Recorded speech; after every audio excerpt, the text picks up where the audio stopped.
Yahoo! Yo mga senpai, kamusta? Namiss ko kayo. Matagal-tagal na rin since yung last upload natin. Medyo naging busy lang kasi din lately. Pasensya na po. For today's video, ay i-feature naman natin ang isa sa mga sikat na convenience store dito sa Japan. Walang iba kundi ang mini stop. Nag-request kasi ang mga kids ng ice cream.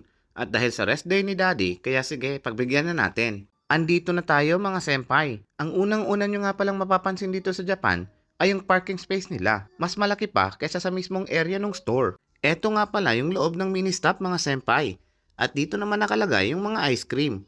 Siyempre, ang bibili nating ice cream ay yung mismong gawa ng mini stop. Kaya naman ito yung binili namin, pistachio ice cream bar, kasi medyo bago siya sa paningin namin. At ito naman yung sa mga kids, rich milk vanilla waffle cone. Parang parehas lang din nung binili namin sa 7-Eleven. Kaso this time, gawa naman siya ng mini stop. Pareho silang masarap. Medyo unique yung lasa niya. Try nyo din minsan mga senpai. Lakas nyo talagang makauto no? Ayun, butas na naman ang bulsa ng daddy. Dahil pati si mami, ayaw din magpatalo. Kaya naman, imbes na para sa mga bata lang, naging pampamilya pa. Gaya nga ng palaging sinasabi ng mga kids, Happy Family! No more money daddy. O siya mga senpai. Kailangan ko munang mag-reflect sa mga nangyari ngayong araw. Napakabilis kasi ng mga pangyayari. Kanina may pera pa ako. Ngayon wala na. Maraming salamat sa panonood. Hanggang sa muli.